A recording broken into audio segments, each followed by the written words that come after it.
Olá. Ahm, Quem é que nunca apanhou aquele susto, não é? O disco rígido começa a dar sinais estranhos. Pois é. O sistema de fecheiros de repente passa para só de leitura, ou o computador tipo congela por momentos, só com a luzinha do disco a pescar. Sim, ou aqueles erros esquisitos no syslog que ninguém percebe logo o que são. É um cenário bem conhecido e, acima de tudo, frustrante. Muito. E hoje, pronto, vamos ver como é que podemos lidar com isso. Especificamente, como identificar e marcar aqueles setores danificados, os tais bad blocks, não é? Exato. Focando-nos em discos com sistemas de fecheiros ext2 ou ext3, usando ferramentas que vêm com o Linux. A nossa base é um guia técnico sobre o assunto. Certo. A ideia é perceber os passos práticos, mas também, hum, quando é que isto ainda faz sentido? Tentar, não é? Sim, e quando é que se calhar é melhor pensar noutra solução? E claro, um aviso essencial logo de início, que a fonte também refere: cópias de segurança. Antes de mexer, seja no que for. A segurança dos dados tem de vir primeiro. Absolutamente. Sem dúvida. O problema de fundo geralmente são mesmo danos físicos na superfície do disco. Os sinais são esses que descreveste há pouco. Ok. Agora, é importante distinguir. Ter uns quantos blocos maus isolados pode não ser o fim do mundo. Mas se começam a aparecer muitos erros e depressa, aí a coisa já pia mais fino, não é? Aí a coisa já pia mais fino, não é? A degradação pode estar a acelerar e, bem, o cenário complica-se.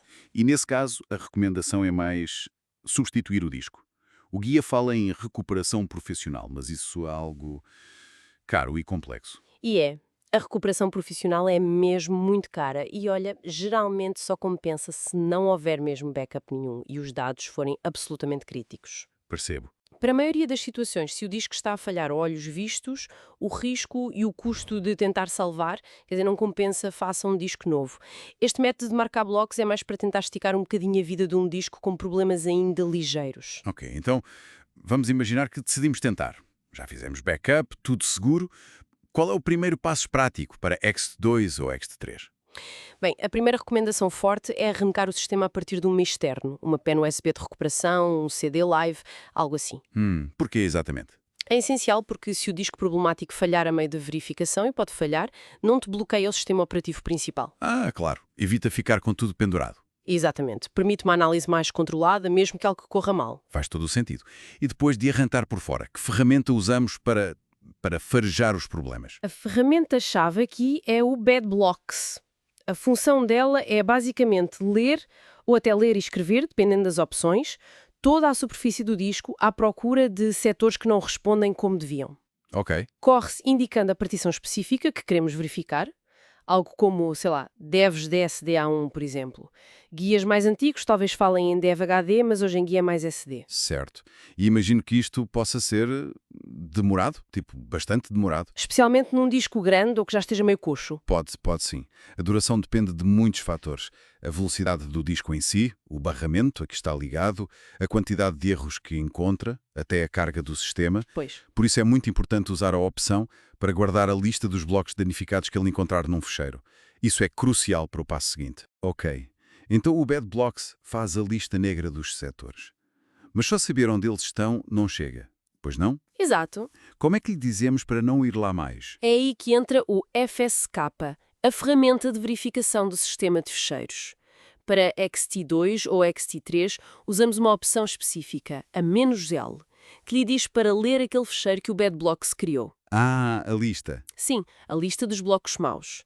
E normalmente também se usa a opção "-f" para forçar uma verificação completa, mesmo que o sistema de fecheiros não pareça ter problemas à partida. Ok, basicamente estamos a dizer ao sistema: olha, estes endereços aqui estão estragados, esquece-os, não escrevas mais nada para aqui. É tipo colocar uns conos à volta dos buracos na estrada. Não tapas o buraco, mas avisas para ninguém lá cair. É uma boa analogia, sim. E a fonte, claro, recomenda consultar as páginas man do BadBlocks e do FCSK para ver todas as opções em detalhe, o que é sempre boa prática no Linux. Sem dúvida. É importante perceber bem as opções. E reforço, isto contorna o problema ao nível do sistema de fecheiros. Não repara magicamente o dano físico no disco. Pois não? Um disco que começou a ter setores defeituosos, bem, pode continuar a degradar-se. É, muitas vezes, uma solução temporária. Exige vigilância depois. Certo. Então, recapitulando os passos-chave. Primeiro, e mais importante, cópia de segurança. Sempre. Depois, arrancar o sistema por um meio externo. Usar o Bad Blocks para encontrar e listar os setores maus. Isso. E, finalmente, usar o FCSK com a opção "-L" e essa lista para marcar esses setores como inutilizáveis pelo sistema de fecheiros. Exatamente. Pode, de facto, dar alguma sobrevida ao disco. Mas, como disseste, levanta a questão da integridade a longo prazo. Monitorizar a saúde do disco depois disto, talvez com ferramentas smart, é fundamental. É crucial, sim, para tentar perceber se a degradação continua ou estabilizou. O que nos leva a uma reflexão final interessante, que já estava implícita na fonte quando falava da substituição. Uhum, Vivemos numa altura em que o armazenamento é cada vez mais barato, não é? uhum. Mesmo que tecnicamente seja possível fazer este remendo. Até que ponto é que compensa? O esforço, o tempo e o risco contínuo para os nossos dados. Pois. Quando um disco novo oferece, à partida, mais segurança por um custo que hoje em dia é relativamente baixo. Fica a pergunta, acho eu. Fica a pergunta no ar, sim. É uma questão de ponderar o valor dos dados versus o custo e o risco.